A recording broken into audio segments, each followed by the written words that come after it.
서울시가 구직 중인 청년들에게 지급하는 청년수당을 3년간 10만 명 수준으로 늘리기로 발표를 했습니다. 신혼부부 주거 지원 대책도 오늘 발표했는데요. 꼭 필요한 정책이다, 그만큼 절실하다라는 평가도 있습니다만 지자체 현금성 지원이 너무 많은 것 아니냐, 부작용을 우려하는 목소리도 있습니다. 이분 모시고 들어보겠습니다. 박원순 서울시장 직접 나오셨습니다. 안녕하십니까? 네, 안녕하세요. 반갑습니다. 나와주셔서 고맙습니다. 오늘 네네. 오전에 발표를 했죠. 그렇습니다. 네, 신혼부부 주거 지원 구체적으로 좀 어떤 내용인지 소개를 좀 잠깐 해주신다면요. 예, 지금 서울에는 1년에 약 5만 쌍이 결혼합니다. 네, 그중에 한 절반 정도 해당하는 2만 5천 쌍에게 네, 전세금을 지원하거나 아니면 실제로 공공임대주택을 지원하겠다, 네, 이런 발표인데요.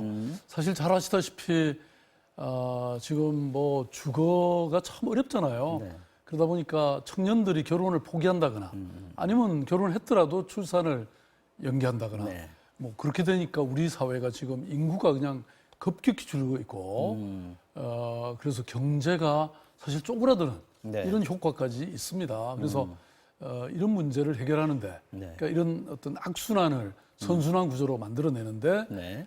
이 신혼 부부의 이 전세 또는 임대주택 제공이라는 것이 저는 정말 절박한 일이었다. 서울시가 아주 그냥 정말 1년에 1조 원씩 3년 동안 3조 원을 투입하는 거니까요.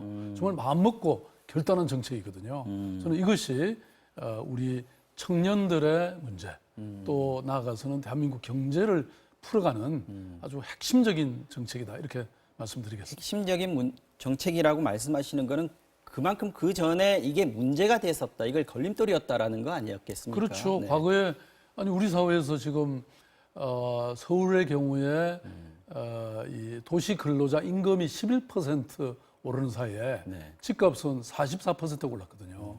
그러니까 서울에서 주거를 마련한다는 게 불가능하니까 계속 이제 이런 다른 지역으로 옮겨간다거나 또는 아까 말씀드린 것처럼 출산을 연기한다거나 또는 결혼을 아예 포기하는 경우가 많았죠. 네. 구체적으로 대상을 좀 확대했다라고 하는데 어떤 부분이 좀 바뀌었는지만 좀 간단하게 설명하고 다음 얘기로 좀 네. 넘어갈까요? 지금 이제 이 주거가 없는 사람 중에서 네. 신혼부부 중에서 네. 주거가 없고 또 연간 부부 합산 소득이 1억 미만인 경우에 네, 원래는 지원- 8천만 원이었는데 1억으로 1억으로 늘렸죠. 늘린 거죠. 그러니까 이제 그만큼 대상이 거의 늘어나는 중산층까지 포괄하게 됐고요. 네, 네. 그래서 이제 아마 이렇게 되면 원하는 사람은 대부분 다 혜택을 받을 수 있다, 이렇게 되는 겁니다. 지난주 금요일에는 청년 수당 이것도 확대한다고 발표를 예. 하셨습니다. 그래서 뭐 저기 일각에서는 발표하신 거 보면 청신호 이런 얘기를 하던데 예, 예. 청년 수당 같은 경우에는 어떤 식으로 되는 건지 지금 3,300억 원 지원하겠다라고 밝히셨는데 어떤 취지고 이렇게 되면 어떤 효과가 나올 수 있을까요? 그러니까 청년들의 경우에 가장 큰 고통이 두 가지입니다. 하나는 이 일자리고요. 네. 또 하나는 주거 문제인데 네. 우선 무엇보다도 그 일자리를 얻는 과정, 구직 과정이 길고 사실 고통스럽습니다. 그걸 말하자면 지원해 주는 거죠. 그래서 과거에 저희들이 사실 청년 수당 정책은 이미 지난 3년 동안 한 7천 명에게 네. 줬습니다. 그런데 그게 만족도가 99.4%고요. 해봤더니 만족도가 높다. 실제 취업했거나 창업한 비율이 거의 47%. 그 지원받은 7천 명 중에서 그렇습니다. 그렇다는 거죠. 예, 예. 그래서 지금 뭐 효과가 확실하게 인정이 됐고, 그래서 자기 생애에 한 번은 받을 수 있도록 지원을. 3년 동안 10만 명에게 제공하겠다, 이렇게 저희들이 발표했죠. 일단 이 조건이 구직 활동을 하고 있어야 된다는 조건이 있는 겁니까? 어떤 구체적으로는 그렇습니다. 어떤 구직 자격 활동을 요건이 지원하는 겁니다. 있는 건지 나이만 맞으면 되는 건 아니지 않습니까? 그렇죠. 19세부터 34세까지의 네. 지금 예를 들어서 이미 취직한 사람은 대상이 안 되겠죠. 그렇고요. 그다음에 네. 군대 간 사람, 대학 재학생, 그다음에 구직 활동이 2년밖에 안 된 사람, 이런 사람은 제외하고 나머지 해당됩니다.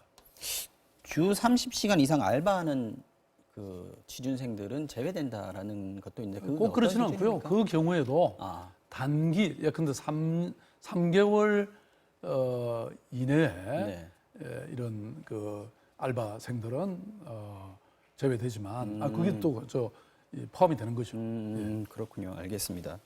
다 신혼 부부의 주거 지원 그리고 청년들에 대한 수당 지급 이 부분들 뭐 받는데 뭐 마다할 사람은 없을 것 같고 또 이게 굉장히 큰 문제이기 때문에 시에서 지원하는 거 좋다고 생각하는데 이제 포퓰리즘 얘기가 나오고 있고요. 선심성 아니냐 이런 얘기들은 항상 지자체가 현금성 지원할 때마다 나오는 얘기입니다만 이런 부분에 대해서 지적들에 대해서 시장님께서 지금 어떻게 신혼부부 지원의 경우에는 저희 서울연구원에서 분석해 본 결과로는 약 17조의 이 여러 가지 편익 효과 또 경제 창출 효과가 있다 이렇게 평가하고요. 네.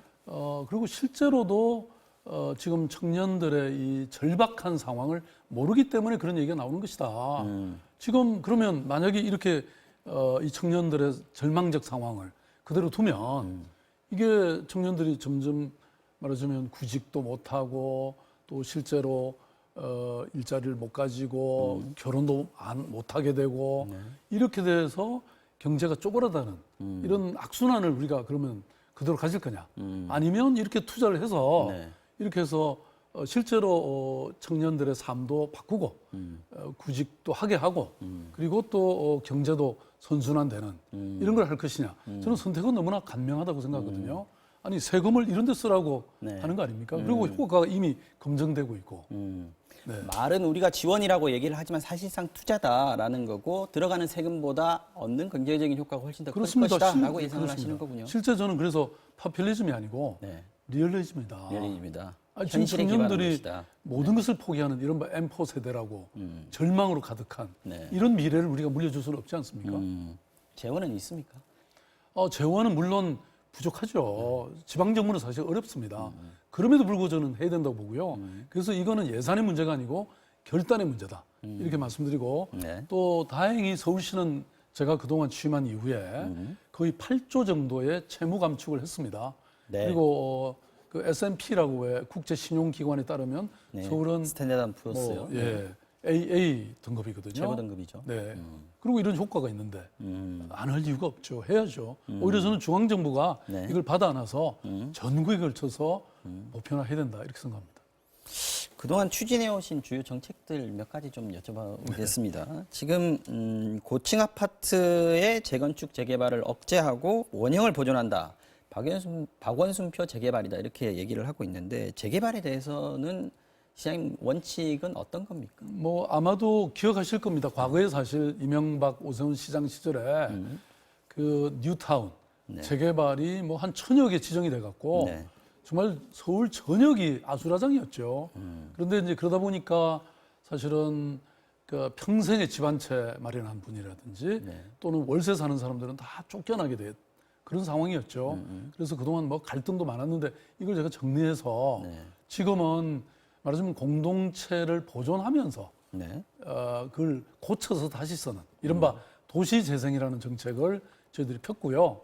이게 이제 중앙정부에 받아들여져서 뉴딜 이 재생, 도시재생 뉴딜이라고 해서 전국적으로 보편화되고 있는 건데요. 이러면서 비록 시간은 걸리지만 시민들이 좀 더 행복할 수 있는 그런 주거 재생 모델이 만들어졌죠. 중앙정부의 부동산 가격 억제 정책하고 서울시의 어떤 재개발이나 뭐 건축 정책 같은 것들이 좀 엇박자가 가끔 난다라는 얘기가 좀 보도가 됐거든요. 이 부분에 대해서 과거에 그런 일이 있기는 했지만 뭐 지금은 정말 톱니바퀴 돌아가듯이 잘 맞습니까? 함께 하고 있습니다. 왜냐하면 이 사실 주거 특히 이 부동산의 가격 앙등이라는 것은 불로소득을 가져오는 거잖아요. 이런 일이 그러니까 부동산 투기가 있어서는 절대 안 된다고 저는 생각이 되고요. 뭐 그런 측면에서는 중앙정부와 함께 저희들이 잘 합을 맞춰서 하고 있습니다. 네, 알겠습니다. 제로페이가 뭐 제 생각에는 아마 박원순 시장의 대표 사업 아닌가 싶은 생각도 들고요. 그만큼 홍보도 많이 했고 투입도 많이 했었는데 지금 어느 정도 효과를 거두고 있는 건지. 그렇게 인정해 주셔서 감사드리고요. 근데 제로페이라는 것은 사실 가장 선진적인 지불 수단입니다. 근데 이제 우리는 그동안 그 카드 결제에 워낙 익숙해져서 뭐 아직까지 그렇게 충분한 효과는 거두고 있지 못하지만 네. 그래도 아직 시작한 지 1년도 채 안 됐거든요. 그 사이에 16,000개의 가맹점이 들어섰고요. 네. 그리고 한 달 결제액이 지금 30배로 늘어났습니다. 네. 그래서 카드 결제 시스템이 정착된 게 40년이 걸렸거든요. 그러니까 지금 뭐 1년도 안 됐는데 갓난아기 보고 뛰라는 얘기인데 제가 보기엔 한 3년 지나면 네. 저는 상당히 정착될 거라고 믿습니다. 3년 지나면 어느 정도로 기대를 하고 계십니까? 그러면 이제 이 결제 시장에서가 해서 뭐 적어도 한 10% 정도는 저는 차지해야 된다고 보고요. 그리고 실제 중국 같은 데서는 이미 이게 대세가 됐습니다. 우리도 그렇게 안 갈 수가 없습니다. 가야 될 길이고요. 그리고 그렇게 될 수밖에 없는 것이죠. 예, 사실 결제 시스템이라는 게 민간의 영역으로 많이들 인식하지 않습니까? 그런데 서울시가 돈을 들여야 하느냐 하는 부분에 대한 의구심도 좀 있었던 것 같아요. 그렇지 않습니다. 네. 그러니까 결제 시장 자체, 그러니까 이 온라인에서 카드 결제하듯이 제로페이로 결제하는 건 다 민간 기업들이 하고 있는 거고요. 네. 저희들은 인프라를 깔아드리는 겁니다. 그러니까 이게 좀 약간 착각이 있는데 네. 관제페이다 뭐 이런 얘기 하는데 그건 전혀 아니고요. 실제로는 저 많은 페이 회사들이 20개가 있거든요. 그 회사들이 하는 거고요. 서울시는 중앙정부와 함께 그 인프라를 깔아줘 드리는 거죠. 트럭은 뭐 민간 사업자들이 운영하지만 고속도로는 정부가 깔아줘야 맞습니다. 되는 것과 바로 같은 너무 비유를 잘 의미다라고 말씀하시는 거군요. 길을 말하자면 만들어주는 것이고 그 뭐 차가 다니는 것은 민간 기업들이 다니는 거죠. 최근 좀 화제가 돼가지고 이 질문을 하나 드리겠습니다. 한 인터뷰에서 이렇게 얘기하셨어요. 언론의 자유는 보호받을 자격 있는 언론에만 해당된다. 뭐 원론적인 얘기일 수는 있겠습니다만 오해들도 좀 있는 것 같고 여러 말들이 좀 나오고 있는데 이 부분을 조금 박원순 시장님이 어떤 취지로 했는지 다시 한번 좀 설명을 해주십시오. 예. 근데 저는 뭐 기본적으로 언론의 자유라는 것은 네. 자유민주주의를 민주 질서를 유지하는 가장 중요한 기본권이죠. 네. 그거 보장되는 건 당연한데 다만 사실 뭐 아니면 말고식의 이런 악의적인 왜곡 보도도 있고 또 그냥 받아 적기식의 사실 저도 그런 피해를 많이 보거든요. 네. 그러니까 이 진실을 규명을 해서 보도를 해야 되잖아요. 네. 근데 뭐 예컨대 우리 국감 할 때 보면 막 의원님들이 그냥 주장하면 무조건 받았어요. 그런데 나중에 그게 아니라는 걸 밝혀도 네. 그게 시민들은 이미 벌써 다 처음에 사실로 발표한 받아들여 다 진실이라고 믿어버리죠. 이거에 대해서는 사실은 미국 같은 데서는요 굉장히 징벌적 배상이라고 해서 그런 거 잘못 보도하면 10억 내지 20억 정도의 배상금을 울립니다. 근데 우리나라 뭐 명예훼손으로 고발해봐야 그게 한 10억 아니 저 2천 3천 이렇게밖에 안 돼요. 네. 그러니까 이런 거에 대해서는 엄중한 좀 책임을 지게 해야 된다 이런 취지의 얘기를 한 겁니다. 네. 마지막 질문 드릴 대목은 이겁니다. 뭐 물론 행정가로서 지금 임기를 보궐 지나서 지금 3번째 시장직을 수행하고 계신데 끝나면 어떻게 할 것이냐 하는 부분입니다. 아직까지 뭐 여전히 많은 분들이 여당의 정치인 중에 한 분이다, 유력한 대선 잠룡이다라고 얘기하시는 분들도 있습니다. 박원순 시장님 앞으로의 행보는 어떻게 우리가 예상을 하면 됩니까? 저는 뭐 미래에 네. 무엇이 될 것인가를 고민해 본 적은 없습니다. 네. 늘 무엇을 할 것인가를 고민했죠. 근데 늘 그런 제가 할 일은 생기더라고요. 네. 지금 아직도 거의 3년이나 남은 이 임기 동안 서울시를 어떻게 세계 최고의 도시로 만들 것인가. 네. 아까 시민들의 삶을 어떻게 해결할 것인가. 뭐 저는 지금 정치의 시기가 아니라 네. 민생의 시계가 작동돼야 될 시기다 아직은 그런 생각을 하고 있습니다. 그러나 정치인 박원순의 미래에도 많은 사람들이 궁금해하고 있기 때문에 제가 지금 이 질문을 드리는 건데 지금 현재 민주당의 상황 조국 사태를 겪으면서 박원순 시장이 어떤 목소리를 낼 수 있는 틈이 생긴 거 아니냐 이런 생각을 하는 분들도 있는 것 같은데 어떻게 보십니까? 제가 늘 이런 민생과 시민들의 삶에 대해서는 목소리를 내왔죠. 언론이 제대로 그걸 귀 기울이지 않아서 그럴 뿐이고요. 네. 저는 정치라는 게 사실은 따로 있고 행정이 따로 있는 거 아니라고 생각합니다. 결국 시민들이 원하는 것은 내 삶을 바꾸는 그런 정치 아닙니까? 저는 지난 8년 삼선 정말 가장 최장수 시장인데요. 네. 그동안 우리 사회를 어떻게 혁신하고 그래서 시민들의 삶을 또 삶의 질을 네. 높일 것인가 뭐 이거에 집중해 왔고 그리고 그것이 과거와는 완전히 다른 새로운 패러다임을 바꿔왔다고 생각하거든요. 네. 근데 사실 우리가 이렇게 뉴스 보면요. 거의 절반이 뭐 여의도에서 막 그 싸우는 네. 이런 게 주로 나오더라고요. 좀 이렇게 그게 또 삶의 문제도. 재밌으니까, 그렇죠. 근데 우리의 삶이 더 엄중하잖아요. 그렇죠. 이거 많이 좀 보도해 주십시오. 그 부분은 동의합니다. 네. 지금까지 박원순 서울시장과 함께 자세한 얘기들 나눠봤습니다. 오늘 시간 내주셔서 고맙습니다, 시장님. 감사합니다.